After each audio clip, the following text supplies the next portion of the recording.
Welcome back. You're watching The Globe. Rwanda has agreed to reopen its border with Uganda. The two East African countries have been embroiled in a diplomatic row at the Gatuna border post for almost 3 years now. Leon Senyanya has more on that.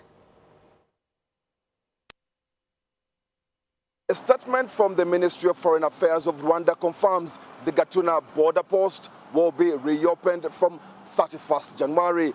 It's been closed for almost 3 years. The closure followed a diplomatic row between Uganda and Rwanda. The two countries have accused each other of spying, political killings and trade interference. 2 years ago, the presidents of Rwanda and Uganda signed an agreement in Angola to ease the tensions. That has since been followed by meetings in Rwanda this month between Rwanda's President Paul Kagame and the permanent representative of Uganda to the United Nations, Adonia Ayebare, as well as Lieutenant General Muhoozi Kainerugaba, Uganda's senior presidential advisor on special operations. Muhoozi is also commander of the land forces of Uganda's People's Defense Forces. The government of Rwanda says it remains committed to the ongoing efforts to resolve any pending issues between the two countries. There has been a sense of excitement from Ugandans upon the announcement. It's hoped that the border reopening at the end of this month will foster better trade, work and movement after what has been a frosty period. Leon Sanyange, SABC News, Kampala, Uganda. Giles Muhame is a Ugandan entrepreneur. He's a news editor and journalist. He is a co-founder of Chimpreports, a daily tabloid newspaper published in Kampala, Uganda. He joins us now to talk a little bit more about this. Mr. Muhame, very good evening to you. Thank you so much for speaking to us.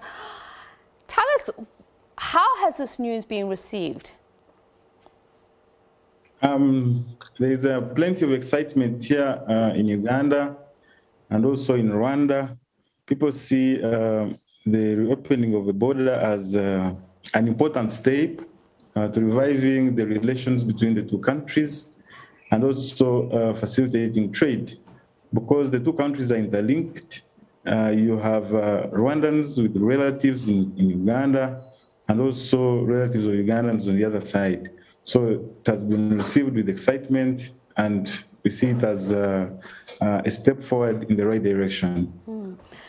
So we understand that this is obviously following a statement, an official statement being put out by the government of Rwanda. Has there been any official response or statement put out by the government of Uganda acknowledging this, welcoming this news? Not yet. We haven't seen any statement from the government of Uganda, but government officials have been tweeting. People who are involved in the talks behind the scenes have also been tweeting and welcoming this as a very important development for both countries. I've noticed, including Uganda's ambassador to the United Nations, tweeting, welcoming this statement. So Rwanda says a decision has been made following received assurances on particular issues that led to the closure, that they are being addressed. Let's just start with the beginning, the concerns raised by Rwanda and what assurances it's received from Uganda. Of course, we don't know what Uganda promised to the Rwandans, but I think the visit of the command of the land forces, Lieutenant General Muhoozi Kainerugaba, to Rwanda and his meeting with President Kagame gave Rwanda assurance that whatever they discussed will be implemented. But also, interestingly, when General Muhoozi returned to Uganda, we saw changes in the military establishment. We saw the head of military intelligence being removed from his position and reassigned to a new position in South Sudan, and other changes. And the head of military intelligence had been earlier accused by Rwanda of coordinating the arrests of Rwandan nationals and also detaining them, holding them incommunicado without putting them on trial. So I think when that decision was was made to reassign the head of military intelligence, I think the Rwandans got convinced that Uganda to address their issues. So I'd imagine that from what you're telling us, Rwanda would have taken this as a positive step in addressing some of its concerns, some of which would include spying, political assassinations, and meddling. Just expand a little bit more about this, concerns raised by Rwanda and why this intelligence general would have played a role. But you know, to understand what has been going on, you have to look at our history. President Kagame and several senior army officers in Rwanda were serving in the Uganda Armed Forces. President Kagame fought side by side with President Museveni. After taking power here, they also went to Rwanda, and President Museveni also supported them.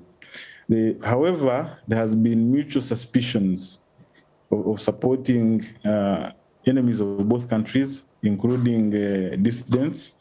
Both armies of Rwanda and Uganda fought deadly battles in Sangani in the mid-1990s. However, there has been shuttle diplomacy, personal diplomacy to resolve all these issues. I remember in 2016, at the press conference, President Kagame was asked whom he would support, whom he was supporting for president when we had elections here, and he said he supports President Museveni. And even at a dinner in Rwanda, which we all attended, President Kagame described President Museveni as a senior army officer of the RPF. So there have been positive steps to address these issues. However, the mutual suspicions have not gone away until in 2013, when they arrested Joel Mutabazi. Sorry, 2017, when they arrested Joel Mutabazi. When they arrested Rene Rutagungira, an army officer in Rwanda who was in Uganda. He was suspected of conniving with Ugandan police officers to illegally repatriate Rwandan refugees. So after that, the tensions rose, the relations broke down, the Rwandan generals were spitting fire. But also at the time, there were other issues. For example, Uganda had refused to grant traffic rights to Rwanda for the Entebbe-London route. Uganda had not yet revived its airlines and said, we can't give you this route, so they were not happy about it. And so many other issues. For example, President Kagame wanted a businessman who is doing business here in Tobacco to be just from the country. Kagame said that the businessman was facilitating the Rwanda National Congress dissidents. But President Museveni said, no, we can't do that because we have to separate politics from business. Then also, Rwanda claimed that its people were being mistreated in Uganda. Uganda said, no, we are trying to counter sleeper cells that you're creating in our country. So there's been that back and forth. But the main issue for Rwanda has been the alleged mistreatment of its people here in Uganda, and they have been accusing the intelligence chief. Now, I think once they removed him from office, the Rwandans are happy about that, and they think it's a positive step towards reviving the relations between the two countries. Now, we know that a big part of the differences between the two countries has been also strategies on how to deal with the DRC conflict. And last year, we saw Uganda and the Democratic Republic of Congo work together on a security operation. How did that affect the relations between Uganda and Rwanda? Because there were reports suggesting that it may have created a further rift. Yeah, that's true. clearly Rwanda was uncomfortable seeing Ugandan armed forces operating in DRC, and also which is so close to their border. They had claimed that Uganda was helping the RNC dissidents operating in DRC, and they have been really uncomfortable. But of course, I think now there's nothing to do about it because the projects are ongoing. They have already deployed, they're already fighting the Islamist militants, the ADF. The road construction works are starting soon. So I think it was also in the interest of Rwanda to realize that there's little they can do about Uganda's activities in DRC, and also welcome the initiative to revive the relations.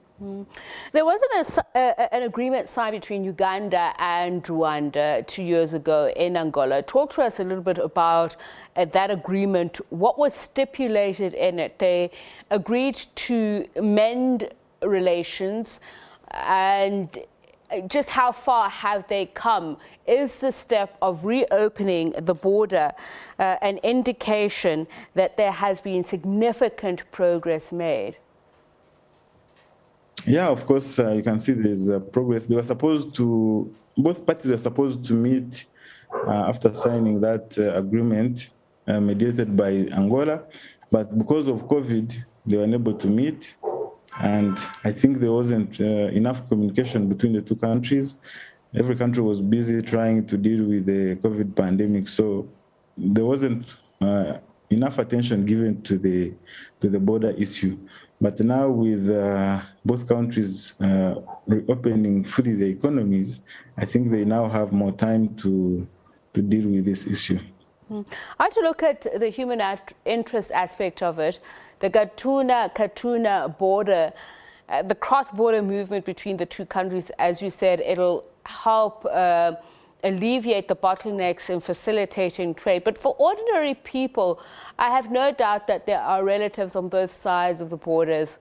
How have people been affected by the closure? Of course, trade was always booming at the border on both sides.